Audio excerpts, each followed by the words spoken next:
This is Real Estate Rookie episode 314. Recently, we've seen a lot of banks do an interest rate, lower your interest rate if you pay points. So it's almost like a buy down for your interest rate. So if you pay 2 points or 3 points, your interest rate has lowered and is now this. And this is where you have to go and actually do the math and long term for the life of your loan, what is actually the better deal. My name is Ashley Kerr, and I am here with my co-host, Tony Robinson. And welcome to the Real Estate Rookie podcast, where every week, twice a week, we bring you the inspiration, motivation, and stories you need to hear to kickstart your investing journey. And we're back here in the Real Estate Robinson studio with Ashley Kerr here in SoCal. So Ashley down from the northern parts of Canada, wherever she's at, to come hang out with us in Southern California. Her first time really like doing LA. So we're gonna be in LA all day tomorrow at the Spotify studios.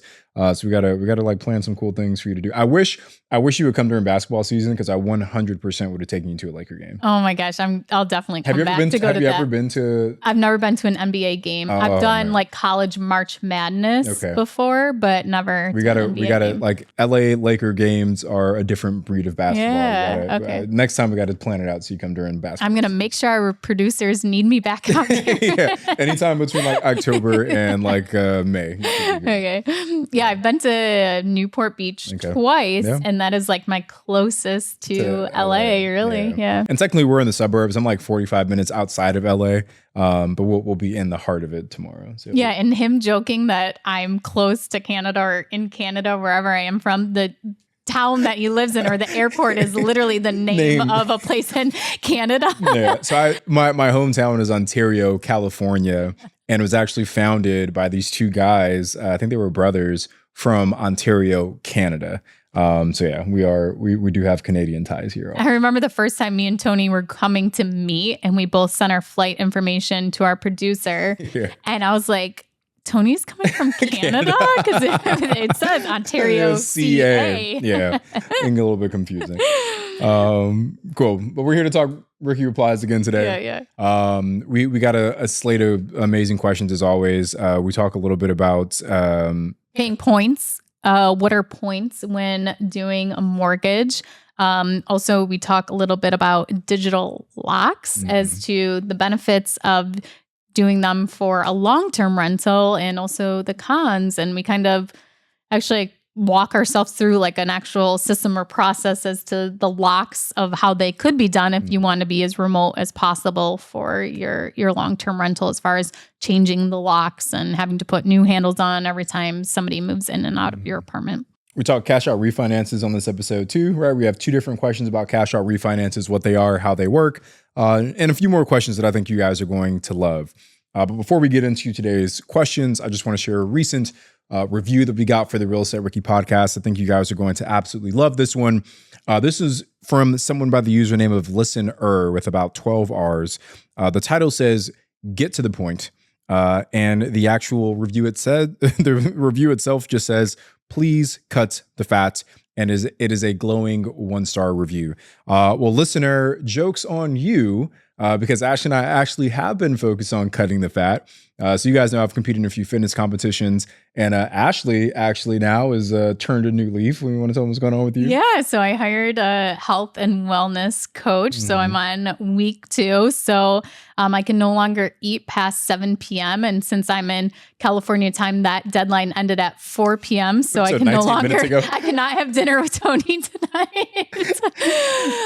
But, thank you for that review. It's just giving me and Tony even more and more motivation to cut the fat, gain some muscle. Yeah. And I'm going to put that on a shirt. It's just going to say cut the fat. Every episode is going to be like, it's so funny. I was actually, I don't do this often, but I was looking at one of our YouTube videos, and it was actually Olivia Tati's episode. Olivia's, she's one of my students. So I was just really happy to see kind of what the response was. And inside of the comments, someone commented, and they were like, LOL, does he ever change clothes? And I replied and I said, actually, no, I don't. So if you guys are watching this on YouTube, the black tees are all that I do, but I'm happy now because I'm rubbing off on Ashley with the black tank here today.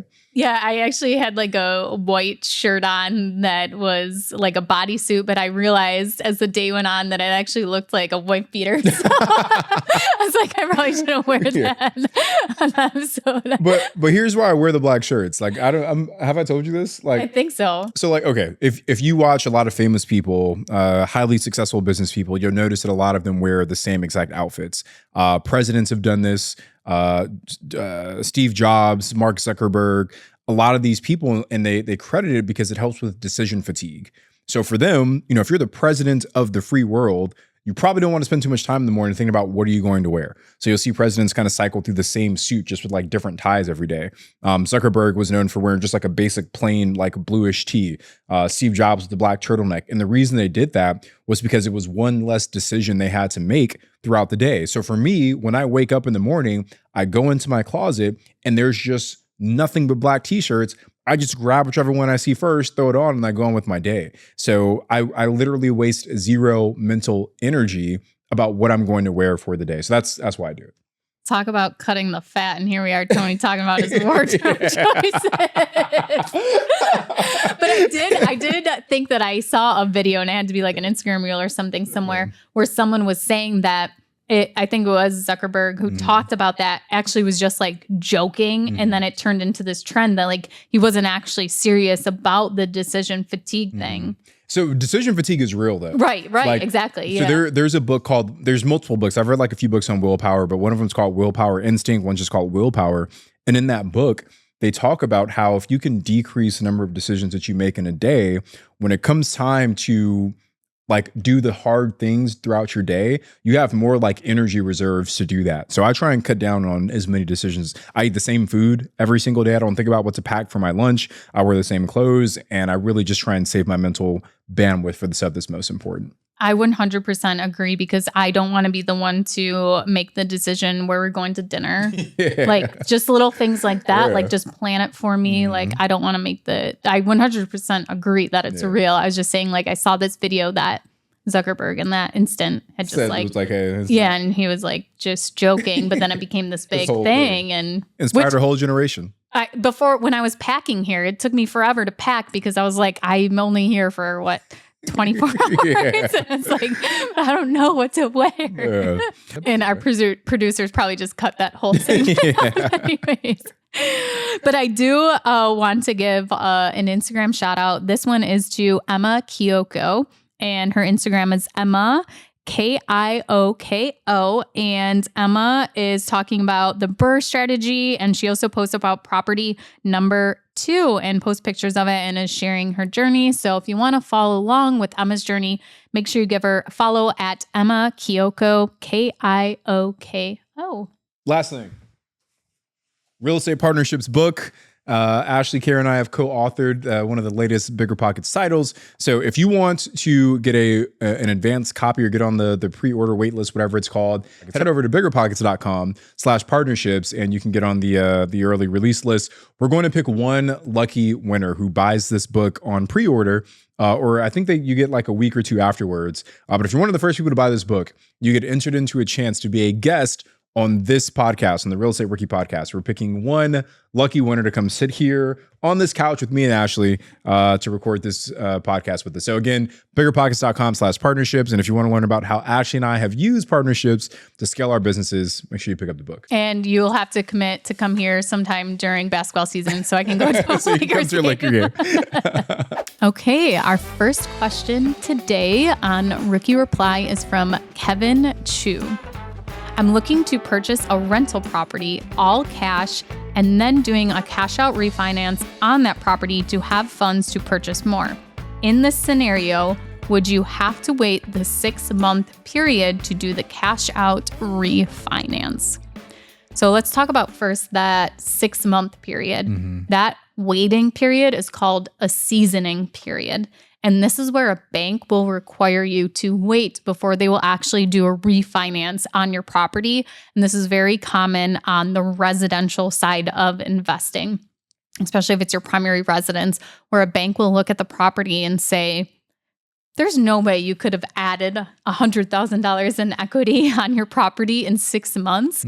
But they make you wait that period of time before actually going and refinancing. And it does depend on different banks. There are banks that don't have that waiting period. But typical is 6 to 12 months that you will have to wait from the date you purchase the property until you go ahead and refinance the property. And just like a caveat to that, it is just if you're doing a cash out refinance. You can do a rate and term. So, and maybe we should even explain the differences, right? So, there's two types of refinances that you can do, like the two most common types. You can do a cash out refinance, or you can do what's called a rate and term refinance. So with a rate and term refinance, you're basically just taking whatever your current loan balance is, and then you're getting a new loan for that exact same amount, and you're just stretching it out. Like you're basically re-amortizing that loan and possibly changing the interest rates. That's why it's called a rate and term refinance. So say that I owe $100,000 on 123 Main Street, and I want to do a rate and term refinance. And say I have 20 years left on my mortgage and I'm currently at like a 6% interest rate. So $100,000, 20 years left, 6% interest rate.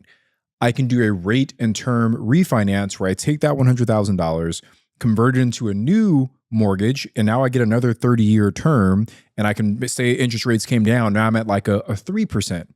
So even though the loan balance is the same, if I'm taking that $100,000, I'm re-spreading it out over 30 years, and I'm pulling down my interest rate. Even though the amount in question is the same, my payment should technically go down because of the interest rate and the term being expanded. So that's the rate and term. And then a cash out refinance is when you're able to tap into the equity that you have in your property, and the bank actually writes you a check for that equity. So say that you have, $30,000 in equity. When you refinance, you can get a check back for some or all of that $30,000. So that's the difference, cash out refi versus rate and term. So one of the reasons someone might do this is because they went and rehab their property, fix it up, and they want to pull their money back out that they invested into the property. So that's why the question is most likely being asked, because somebody is doing that. It says here they're looking to purchase a rental property all cash. So they're putting all of their money into it, and then they want to go and pull all of their money back out. And you may say, why wouldn't they just go get the loan ahead of time? Because sometimes it is a huge advantage to actually do a cash offer where the seller is more likely to accept your offer if it is all cash instead of getting that financing up front. And also, if you are buying below market value, so if you're going and buying that property for $100,000 cash, but it's actually worth $120,000. When you go and refinance, you can actually pull out the money you did, and maybe even a little more depending on what it actually appraises for, where if you went and just bought the property, you would have to put that 20% or even more down payment down on the property. And then you don't get that back unless you actually go and refinance again. And in that situation, you're paying closing costs twice. Well, let me ask, sorry, just really quick. So, because you've done a lot of commercial debt also, have you noticed that it's different on the commercial side? Like, are they more lenient on the 6-month seasoning, or do you find that it's the same on the commercial side also? I don't know if I've done a refinance on a commercial property within 6 months of purchasing it. I don't think that I have. The property, like my big commercial property that I did a refinance on, that one was the rehab took 6 months. And by the time, so it was already over the time period. So I don't think I've done one even within that time period. But I don't think that there is really that seasoning period at all. But I'm not sure on that actually. Yeah, and honestly, I'm not sure what the purpose of the seasoning period is. We should maybe get like a lender in here to answer that question for us. I don't know if it's like a Fannie Mae, Freddie Mac thing where it's like their requirement, or if it's just like why else would all of these banks adopt this same strategy? Like I would think there's some kind of regulation or something. And like when we say Fannie Mae and Freddie Mac, so the majority of mortgages that are originated in America, a good portion of them are resold to Fannie and Freddie. And these are like quasi-government entities that dictate, hey, if we're going to buy a loan from you as the originator, there are certain boxes that you need to check.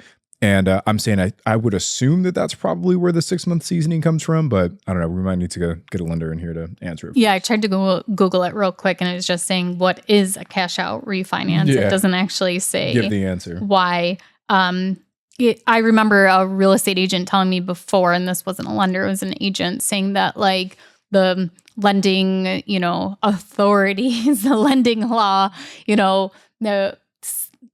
wanted to put in there, like, there's no way that your property could appreciate so much that you just bought it. Mm-hmm. That's why there's that waiting period, which is crazy. Doesn't really make sense. But I don't even know if that's true. That was just, someone's opinion. Yeah. Okay. Our next question is from Austin Pessy.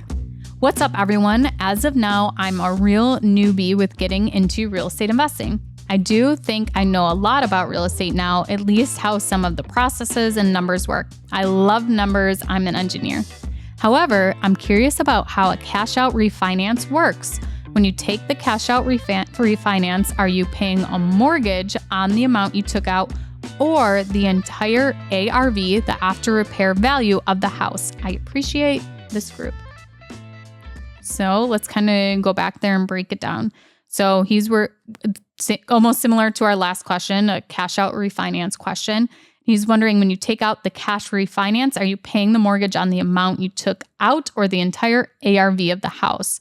So the answer is the amount of the mortgage that you took out is the cash out refinance. So whatever your cash is that you're taking out, plus any other debt maybe you had on the property that you're paying off and rolling into this new cash out refinance, that is the amount of your loan. So say your property is worth $100,000, you got it appraised, and the bank is going to lend you $80,000, and that is the cash they're going to give you is $80,000. Even though your ARV is $100,000, the after repair value, you're only having to pay mortgage payments on that $80,000 because that is the cash that they are giving you. Yeah, and just like a caveat to that, right? So just continuing on with your example, you can choose when you're doing a cash out refinance, if you have the spread, how much cash you actually want to take out, as long as you don't exceed that 80% in this example.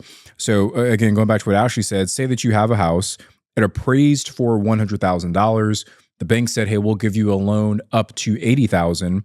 But say that you purchased the property and you rehabbed it and you only spent $50,000. So your all-in cost is now $50,000. You have $30,000 in equity that you could potentially pull out, right? 80 minus 30 is 50. If you wanted to pull out all 30 and bring your loan balance up to 80, you could. If you wanted to say, hey, I only want $5,000, so I'm going to get a loan for $55,000. Now you pay off your $50,000 of your initial debt plus the $5,000 that you put in your pocket.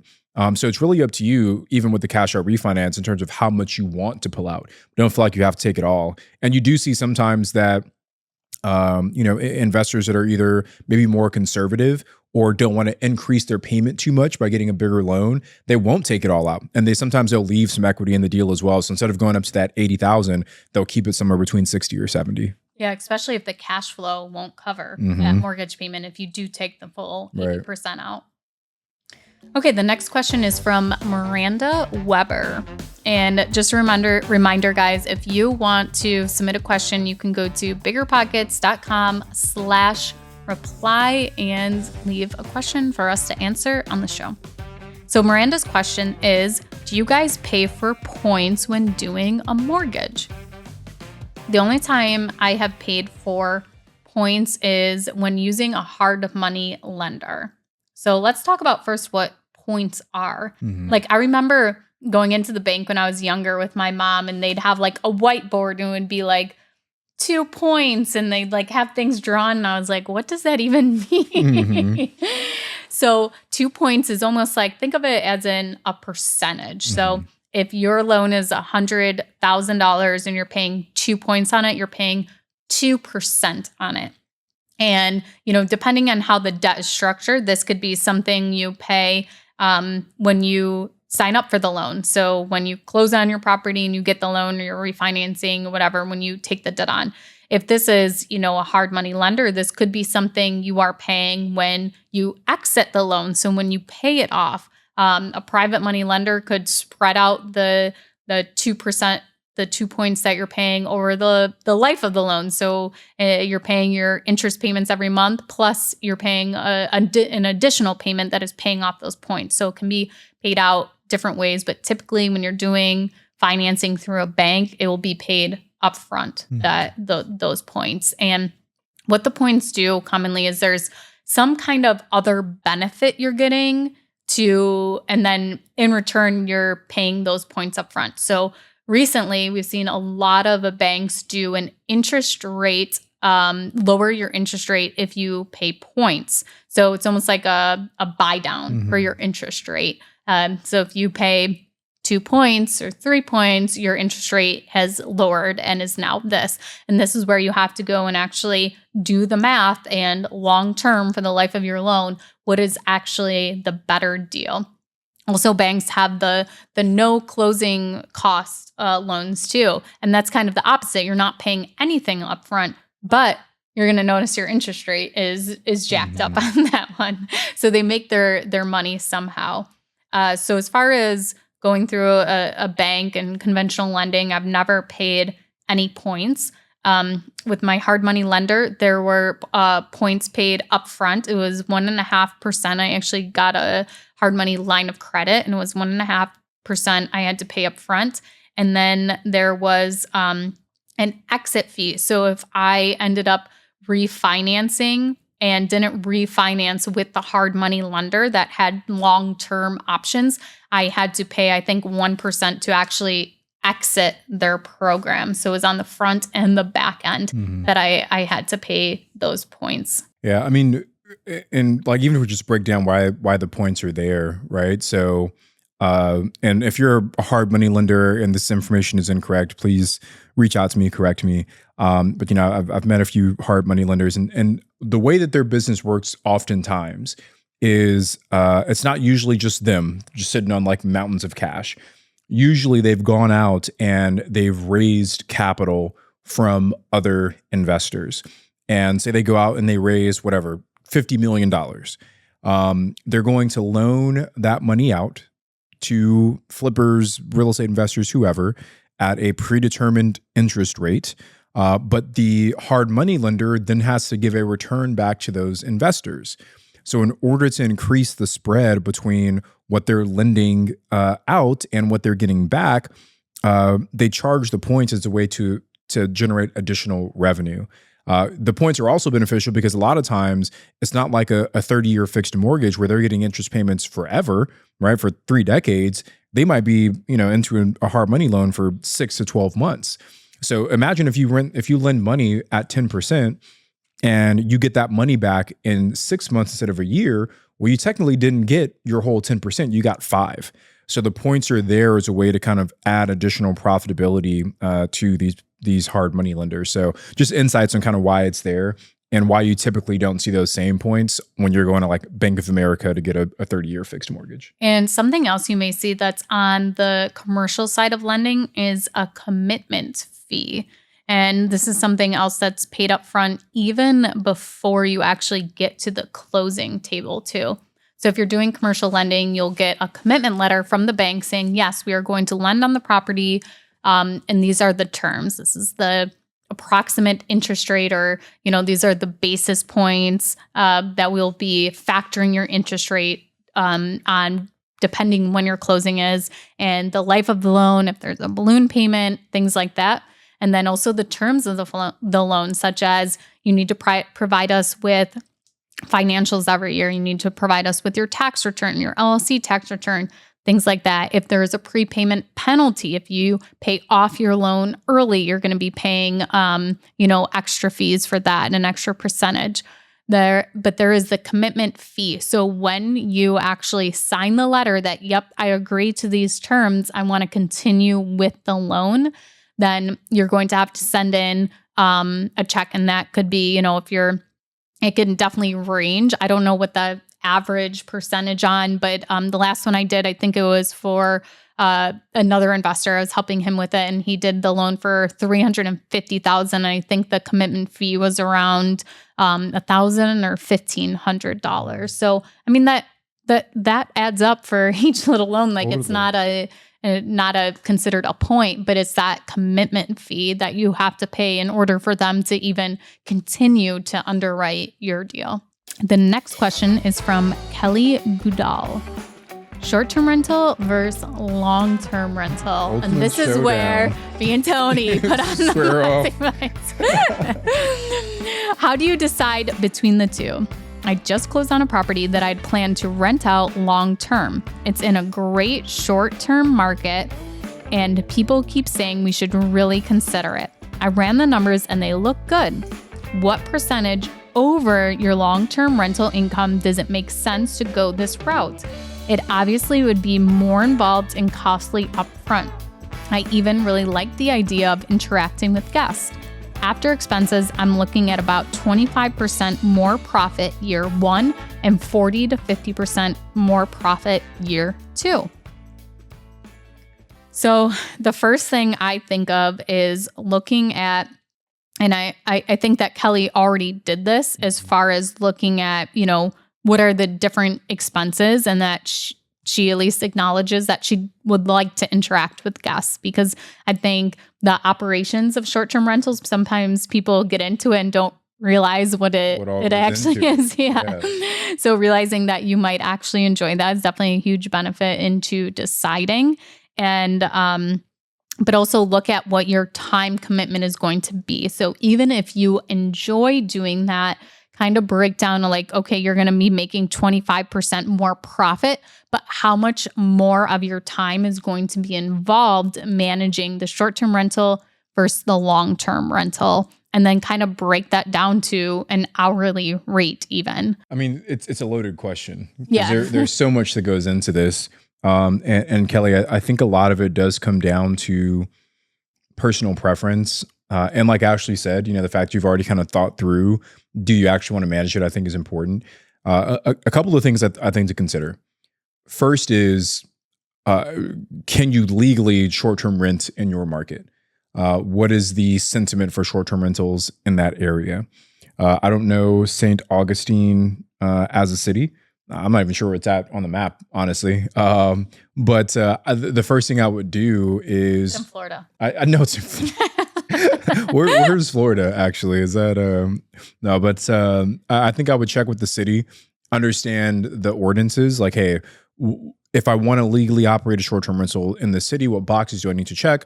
There are some cities where it's like block by block, like on this block you can, on this block you can't. So you need this kind of zoning versus this kind of zoning you can't. So really understand, I think, the policies first to kind of help, even because you might look and realize you can't even operate it as a short-term rental, and that would make this a moot conversation. The second thing I think I would look at is, what is your ultimate goal when it comes to investing in real estate? When you get into the long-term rental space, the amount of time needed to manage that property, if you do it the traditional route where you rent out your entire home, and even if you get like a property manager, you can dramatically reduce the amount of time it takes managing that property. Short-term rentals, on the other hand, require much more active management. I can tell you a lot of our properties, they turn on average every 2 days easily. Some of them less than that. So we might have 15 people stay at our property in 1 month. So do you have the desire to kind of manage people at volume like that? I think is a big question. And then ultimately it's just like, I think the profitability is a big piece. If your goal is to try and really maximize cash flow in the short term, in most situations, you're going to do better with short-term rentals. If your goal is to maybe just maximize long-term appreciation, the tax benefit, and just kind of let it do its thing without it taking up too much of your time, then long-term rentals will be the better play. So a lot of it, I think, comes down to what your unique goals are. What is it that you're trying to get out of investing in real estate? Okay, our next question is from Jaspreet Singh. What are some pros, cons of installing digital locks on your long-term rentals? Currently, every time a tenant moves out, we have to arrange for the locks to be changed or rekeyed and then be there to hand over the keys. I'm thinking to install just digital locks next time a tenant moves out so it's easier to just change the code. What are some cons that I might be overlooking?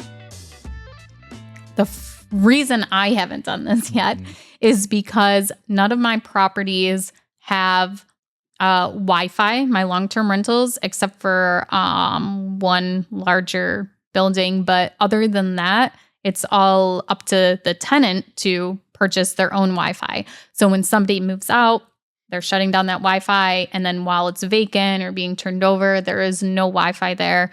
And then when the person moves in, they set up their own Wi-Fi.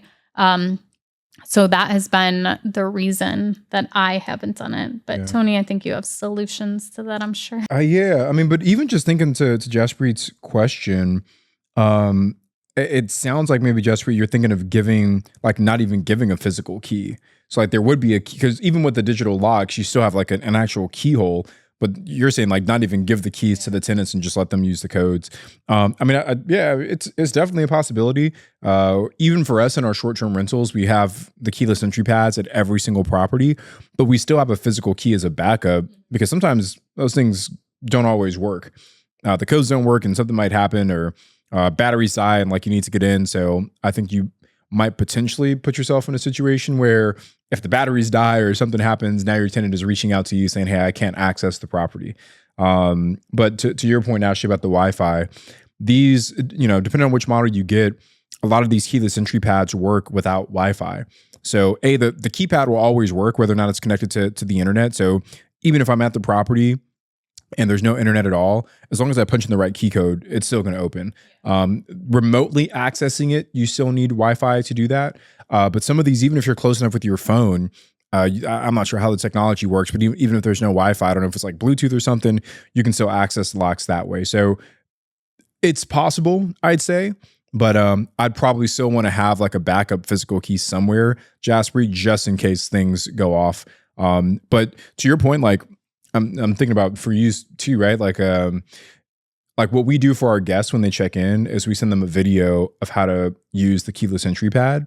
So even for you, like say that you have a turnover and you don't want to be there to like reset it for them, just send them a video that says, hey, we've already master reset the lock.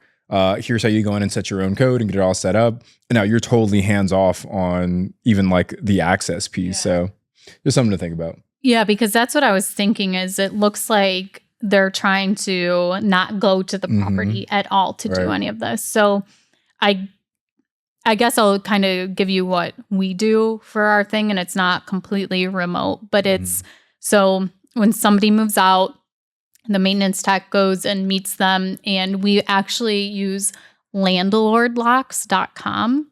And so we've been purchasing their locks, and every turnover now we've been getting them onto a master lock system.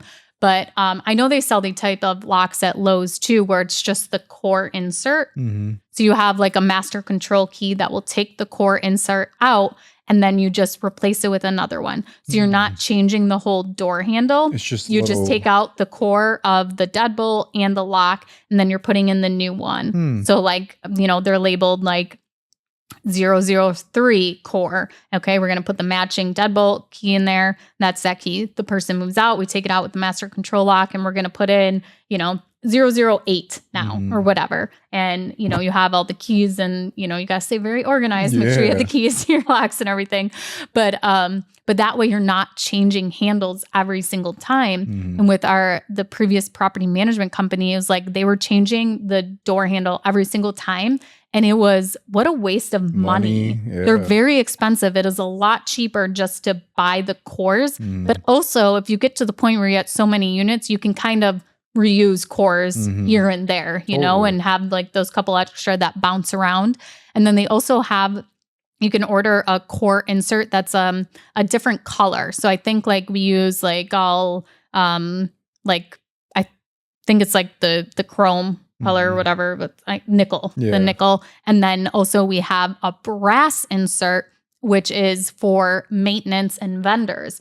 So while there's a turnover, we put that one in there. So you look at the door, you know that it's being turned over, but also then that vendor isn't getting a copy of a key for the future tenant's apartment. And we've also changed the locks from the previous person moving out. And that's from landlordlocks.com? Yeah. Interesting. So then we do that and turn that over. And then, for example, we do like to do a move-in inspection with every single person. But what you also could do, if you're not going to be able to meet the person, maybe you already did the move-in inspection, but you're not giving them the keys or something, you can put one of those handle lock boxes on there that have a key code, and you can put the set of keys in there and then just tell them what the code is for that lockbox. They can get the keys out themselves whenever they get there. Then you can take the lockbox off at any time. And you could even like attach it to the deck railing or something. And you can even have a extra set of keys in there, you know, in case they lock themselves out or something like that too. Yeah, I love the lockbox idea. I feel like every property should have a lockbox somewhere because you never know what's going to happen. Yeah. Okay, our last question today is from Julie Glazer. Is there a way to find out what a property sold for other than asking a realtor? Zillow and the assessor site doesn't seem to be accurate. For example, I purchased a property in September and it's not updated on Zillow for the price I paid. The assessor's site had it appraised at $74,000, which is way over what it was actually worth given its condition. I called our recorder of deeds and they do have an online record search, but it's $20 a day or $250 a month. So first, let's talk about an assessor.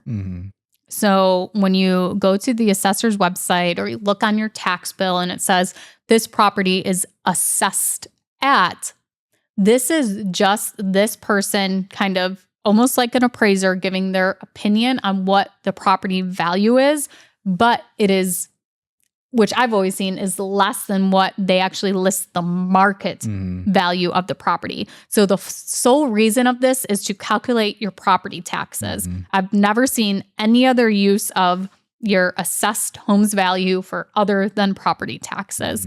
So this is not something you want to look at to actually value a property.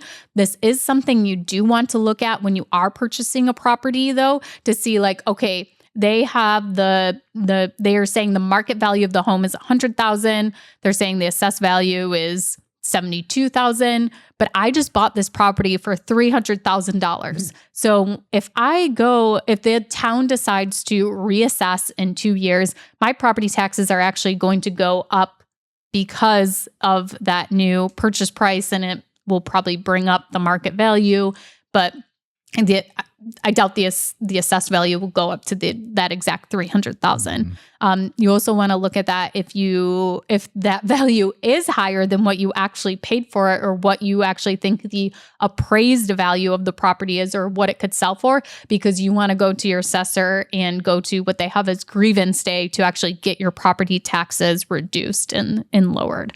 So going to the assessor site to find out what a property sold for, you're not really going to find much information by asking what the assessed value is or what they have determined as the market value. And then as far as Zillow, I think a lot of us have looked and seen that Zillow is not accurate as far as their Zestimate or even their transaction history that they show. I bought a house for $54,000 and it said that the house sold for $540,000.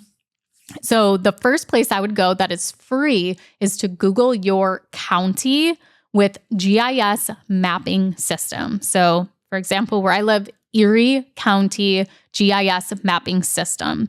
So it pulls up kind of like a map and it shows all the little towns, and you can put in your address, you can put in an owner's name, you can kind of just zoom in and find a house, find a property, but it'll show you the parcel lines and it will outline the parcels and usually tell you the street or the house number in that parcel. You go ahead and click on it. And the information that you usually see is who the owner is, their mailing address, the property taxes, and then you may see the sales transaction history, which would give you your most recent sales price. It's not always listed on there, but that's one way to find it. And And then also Bigger Pockets has some software that you can use that we are so excited to be partnering with. Yeah, Envelo. so Envelo is a software data aggregator. So basically, like those records, Julie, you were talking about pulling for $20 a day or $250 per month. Envelo has access to a lot of that same information. So you can use something like Envelo. PropStream is another option. But basically, you go to these websites and you type in the address, and oftentimes it'll show you the transaction history based on actual county records, not necessarily what Zillow thinks happened based on like the MLS listings. It's based on the actual county records typically. And that will show you what that property actually sold for. So I do a lot of research on websites like Envelo and PropStream, and have been able to find, pretty much all the information that you would need on someone. It's kind of scary how much information you can find there. In Buffalo, New York, too, they also have a website called Buffalo OARS, OARS. And so other cities may have something similar, where it also has data compiled from, clerk records. And it also actually does a really good job of showing comparables, too, of houses that have sold. And it's all free to use. And if the property has any pictures that maybe an assessor took when they were appraising the property, exterior views, those I've seen to be found on there. And they're oftentimes better than doing the Google Street View and kind of walking the streets with the little orange, yellow guy.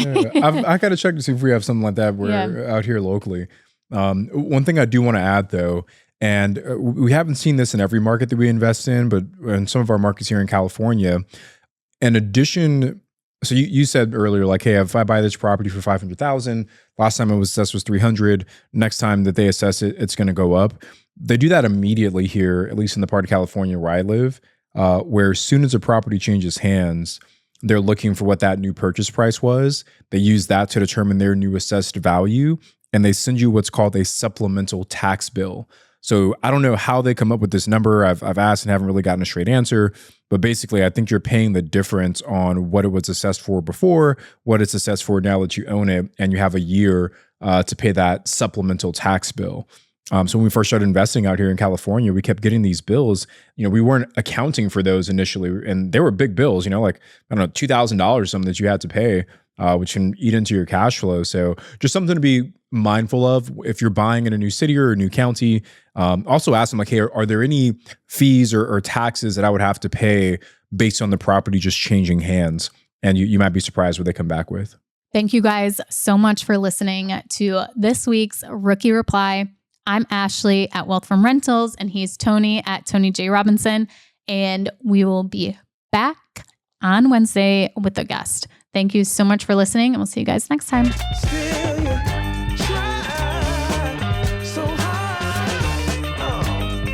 Cover up your